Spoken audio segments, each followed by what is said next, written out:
అన్నారు. ఇంకా అంతకన్నా అద్భుతం ఏముంటుందండి అసలు. ఆవిడ వ్యక్తిత్వానికి జోహార్.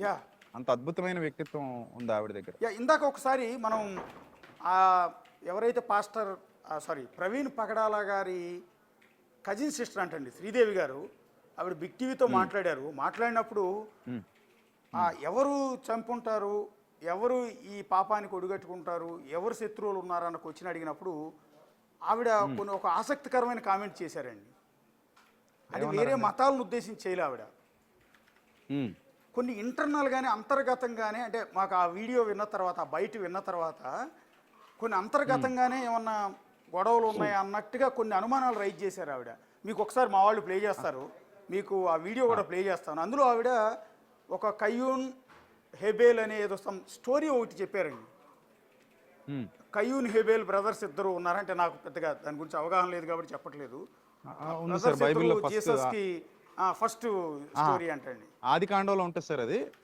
అందులో కయ్యన్ అనే ఆయన హేబేల్ని చంపేస్తాడు సార్, సొంత తమ్ముడిని చంపేస్తాడండి. ఎందుకంటే దేవుడికి అసూయతో అర్పించాడు, నాకన్నా గొప్పగా దేవుడికి జీసస్కి ఏదో చేశాడు అన్న అసూయతో చంపేశాడని సంథింగ్. అలా అసూయతోనే ప్రవీణ్ పగడాల గారిని కూడా అసూయతోనే చంపారు. అయినా కూడా మేము క్షమిస్తాం, ఏమీ చేయలేము, కానీ దేవుడు అనేవాడు ఉన్నాడు, ఆయన చూస్తున్నాడు. అంటే ఆవిడ ఎవరైనా ఒక వర్గం వారు చంపారని ఏమైనా పేరు చెప్పారండి? పేర్లు అనేది రైజ్ చేయలేదండి, బట్ కొంత అనుమానం. ఆయన చుట్టుపక్కల ఉన్న వ్యక్తులు ఆయన మీద విపరీతమైన అసూయ, విపరీతమైన ద్వేషం ఉండేది ఆయన మీద. ఓర్వలేకపోయారు, ఆయన ఎదిగిపోయాడని. ఆయన స్పీచ్కి ఇంతమంది జనం వస్తున్నారు, ఇంతమంది జనం ఆయన స్పీచ్లు వింటూ ఉన్నారు అంటే క్రైస్తవ సమాజంలో ఆయన ఎంతో గొప్ప ఎత్తుకు ఎదిగిపోయిన విషయాన్ని కొంతమంది ఓర్వలేకపోతున్నారన్న అంశాన్ని మాత్రం ఆయన చెప్పే ప్రయత్నం చేశారండి. ఓకే, ఇప్పుడండి నేనేమంటానంటే, ఎప్పుడు కూడా ఈ డెత్ మిస్టరీ, ఇదొక డెత్ అనేది ఇదొక మిస్టరీగా ఉంది కాబట్టి ఎప్పుడు కూడా ఒక సమాజాన్ని కానీ ఒక కమ్యూనిటీని కానీ కించపరచకూడదు అని చెప్తున్నా. అవునండి. ఈ హత్య ఎవరు చేశారు, ఈ హత్య ఎవరు చేశారంటే హిందువులు చేశారా, లేకపోతే ఏదో షమీ గారి పేరు తెర మీదకి తీసుకొచ్చారు కదా, ఇస్లాం వారు చేశారా, లేకపోతే క్రిస్టియన్స్ చేశారా, లేకపోతే ఇంకొంచెం బుద్ధిస్టులు చేశారా, ఇది కాదండి మనకు కావాల్సింది. ఆ పర్టికులర్ వ్యక్తి గురించి మాత్రమే మనం మాట్లాడాలి. అతను ఎవడైనా కానీ అతని మతాన్ని మనం అసలు ఉద్ఘాటించొద్దు. ఎందుకంటే ఒక హంతకుడు క్రిస్టియన్ అవుతాడా? అవడు. ఒక హంతకుడు హిందూ అవుతాడా? అవడు. ఒక హంతకుడు ముస్లిం అవుతాడా? అవడు. ఎందుకంటే ఆ గ్రంథాలు ఏవి కూడా అలా చేయమని చెప్పలేదు కదా. ఓకే, ఒకసారి ఒకసారి ఆ బయట ఒకసారి తెప్పించండి, ప్లే చేయండి, బ్రదర్ విజయప్రసాద్ గారు వింటారు. అంటే దాని భావం మాకు అర్థం కాలేదు యాక్చువల్లీ, విజయప్రసాద్ గారు దాని భావం అర్థం కాలేదు, అందుకని మీకు వినిపించి మీ త్రూ ఒక క్లారిటీ. అంటే వాళ్ళు బాగా ఇంట్లో మనిషి అండి మాట్లాడిన వాళ్ళు? కజిన్ సిస్టర్ అంటండి, మొత్తం రెగ్యులర్ గా. మరి ఆవిడ ఇంకేమైనా ఆధారాలు ఎస్పీ గారు అడుగుతున్నారు కదండి, ఆధారాలు ఏమైనా ఉంటే ఇవ్వండి మాకు, అన్ని కోణాల్లో దర్యాప్తు చేస్తాం అంటున్నారు. సంథింగ్ వీళ్ళు కూడా ఇక్కడ ఒకవేళ మర్డర్ అయితే చంపినోడు ఎవడనేది ఇంపార్టెంట్ తప్ప వాడి మతంతో మనకు పని లేదు సార్. అవునండి, చంపినోడు ఎవడు అంతే, అంతవరకే కావాలి. అది ఎవరు చేశారనేది దీన్ని ఒకళ్ళ మీద రుద్దేద్దాం అనుకోవడం చాలా దౌర్భాగ్యం సార్. అది రుద్దకూడదు ఎవరి మీద కూడా దీన్ని, అంటే ఒక కమ్యూనిటీ మీద రుద్దకూడదు సార్ దీన్ని, ఆ వ్యక్తి వరకు మాత్రమే మాట్లాడాలి. అవునండి, ఏదైనా సరే. ఇప్పుడు ఒక మనిషి తప్పు చేశారంటే హిందువులు అందరూ తప్పు చేశారని అనకూడదు, ఒక మనిషి తప్పు చేస్తే క్రైస్తవులు అందరూ తప్పు చేశారని అనకూడదు, ఒక మనిషి తప్పు చేస్తే ఇస్లాం వాళ్ళందరూ తప్పు చేశారని అనకూడదు. కమ్యూనిటీ మీద రుద్దకూడదు సార్, ఎందుకంటే అన్ని మతాల్లో మంచోళ్ళు ఉన్నారు, చెడ్డోళ్ళు ఉన్నారు. నేను ఫస్ట్ నుంచి అదే చెప్తున్నాను. ఇప్పుడు మీకు ఇన్ని అనుమానాల తర్వాత, ఇన్ని రోజుల తర్వాత మీకు ఇప్పటికీ కూడా అది హత్యే అయి ఉంటుంది అన్న భావంలోనే ఉన్నారా? అదే విధంగా సార్ నేనైతే సార్ ఏమనుకుంటున్నానంటే 90% ఏదో జరిగింది అనే డౌట్ ఉంది సార్ నాకు. అంటే సీన్ చూశాను కాబట్టి, డెడ్ బాడీ చూశాను కాబట్టి, 2 రోజులుగా అక్కడే అసలు తిండి కూడా తినకుండా ఉన్నాం సార్. మేము అక్కడ ఉపవాసం ఉండి ఉన్నాం. ఇంకా ఒక రకంగా చెప్పాలంటే మంచినీళ్ళు తాగుతూ అలా ఉండిపోయింది తప్ప అసలు మాకు తినడానికి కూడా వెళ్ళలేదు ఎక్కడికి. మేము నాతో పాటు అలా చాలా మంది ఉండిపోయారు అలాగా. పైగా మీకు ఇంకొక ఇక్కడ అదనపు తలనొప్పి కూడా ఉంది మీకు అక్కడ. ఎందుకంటే ఎవరు మైలేజ్ కోసం వాళ్ళు, ఎవరు రాజకీయాల కోసం వాళ్ళు అక్కడికి వచ్చి భయంకరం చేశారండి. వాళ్ళని కంట్రోల్ చేయడం మీకు అడిషనల్ వర్క్ సార్. కొంతమంది అసలు ఎంత సీన్ క్రియేట్ చేశారంటే అక్కడ లేనివి సృష్టించేసి ఆ పిల్లల్ని భయభ్రాంతులకు గురి చేయడానికి ట్రై చేశారండి కొంతమంది. తర్వాత పర్సనల్ గా వాళ్ళని నేను చాలా గద్దించాను కూడా, ఇది తప్పు, దిస్ ఈజ్ నాట్ ఫెయిర్ అని చెప్పాను నేను అలాంటి వాళ్ళకి. అలా కూడా ఉన్నారు కొంతమంది, వచ్చారు మైలేజ్ చూపించుకుందామని, లేదా వాళ్ళు ఏదో గొప్ప అయిపోదామని ఇలా రకరకాల రాజకీయంగా కూడా దాన్ని ఏదో తిప్పేద్దామని చూసిన వాళ్ళు. నిన్న వాళ్ళే అంత్యక్రియల దగ్గర కూడా హడావిడి చేశారు, వాళ్ళే చాలా హడావిడి చేశారు, అంటే వీళ్ళ పేర్లు చెప్పిన వాళ్ళే. అవసరం లేనంత. అయితే సార్ ఇప్పుడు అయితే ఏదైనా just సరే ఇది మన దగ్గర ప్రాథమికమైన ఆధారాలు కానీ ఏమీ లేవు కాబట్టి వాళ్ళ పేర్లు రివీల్ చేయట్లేదు.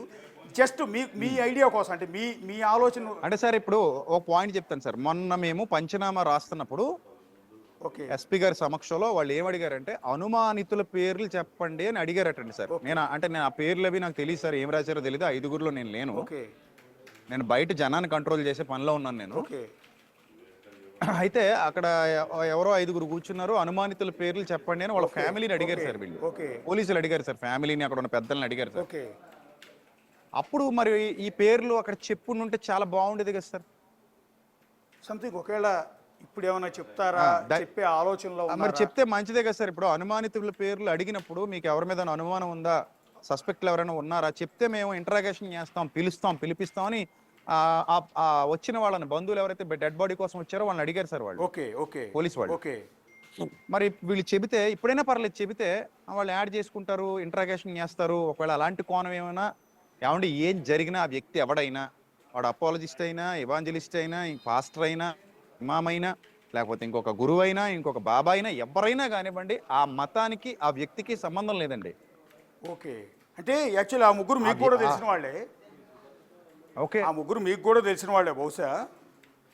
ఓకే అది అందువల్ల అది బేస్ లేదు కాబట్టి బేస్లెస్ గా ఏదో కలిగేషన్స్ ఎవరైనా సరే సార్, ఎవరి పర్సెప్షన్ వాళ్ళు చెప్తారండి. ప్రవీణ్ పగడాల గారిని ఓరవలేని వాళ్ళు, ప్రవీణ్ పగడాల గారు అంటే అసూయ పడేవాళ్ళు ఇంటర్సెక్టార్లో మీరు అంటున్నట్టు కొంతమంది బయట వ్యక్తులు ఆయన్ని చంపేస్తామని బెదిరించారు, వార్నింగ్లు ఇచ్చారు, వీడియోలు చేశారు, ఏకంగా బహిరంగంగానే స్టేట్మెంట్లు ఇచ్చారు, థ్రెటనింగ్ కాల్స్ చేశారు ఆయనకి.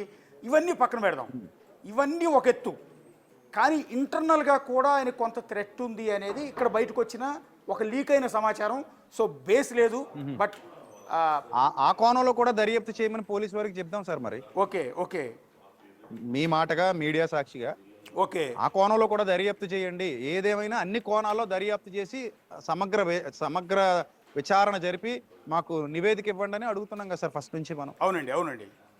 ఇప్పుడు ఫస్ట్లో నేను ఏం చెప్పానంటే అది యాక్సిడెంట్ అయితే కంప్లీట్గా యాక్సిడెంట్ అని ప్రూవ్ చేయండి. కొన్ని డౌట్స్ ఉంటాయి మాకు, ఈ డౌట్స్ అడుగుతాం, అవి కూడా క్లారిఫై చేసే విధంగా మీరు ఇన్వెస్టిగేషన్ చేయండి. ఓకే ఇప్పుడు ఒక సామాన్యుడిగా లేదా ఒక భారతీయుడిగా ఒక డౌట్ రేజ్ చేసే హక్కు మనకు ఉంటుంది. ఓకే మనం డౌట్స్ ఇవి మా డౌట్స్ నేను ఫస్ట్ నుంచి చెప్పాను.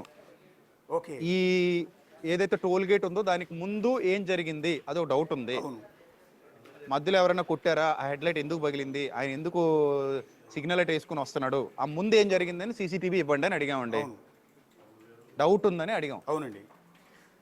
తర్వాత ఆయనకి ఎవరైనా ఇంజక్షన్లు చేశారా, లేకపోతే దారిలో ఏమైనా దాడి చేసి ఆయన ఏమైనా కొట్టారా, హింసించారా, లేకపోతే ఏమైనా ఆయనకి ఏమైనా డ్రగ్స్ ఏమైనా లోపలికి ఏమైనా ఇచ్చారా. అవునండి. అంతకు ముందు కూడా డ్రైవింగ్ ఎలా చేశాడు, అంతకు ముందు హెడ్ లైట్ ఎప్పుడు ఆగిపోయింది, ఏ టోల్ గేట్ వరకు హెడ్ లైట్ పనిచేసింది విజయవాడ నుంచి. మా కొంత ఇంటర్నల్గా సమాచారం వచ్చిందండి. అదేంటంటే ఆ రోజు ఇన్సిడెంట్ జరిగిన రోజు సాయంత్రం 4:10 విజయవాడకు ముందు వచ్చే నందిగామ దాటిన తర్వాత వచ్చే కీసర టోల్ గేట్ ఉంది కదా, కీసర టోల్ గేట్ని ఆయన 4:10 క్రాస్ చేశారు. 9:20 పొట్టిపాడు టోల్ గేట్ దగ్గరికి వచ్చారు ఆయన. అప్పటికి లైట్ వెలుగుతుందండి. పొట్టిపాడు టోల్ గేట్ దగ్గర కూడా లైట్ వెలగట్లా. మనం ఇప్పటి వరకు చూసింది ఏంటంటే కొవ్వూరు టోల్ గేట్ దగ్గరికి వచ్చిన తర్వాత సీసీ ఫుటేజ్లో ఒక రైట్ సైడ్ ఇండికేటర్ మాత్రమే వెలుగుతోంది, మెయిన్ హెడ్ లైట్ పనిచేయటం లేదు. ఆయన బండిని కూడా చాలా ఇబ్బందికరంగా నెట్టుకుంటూ వస్తున్నారు. ఆ దృశ్యాలు మాత్రమే చూసాం. కానీ మాకు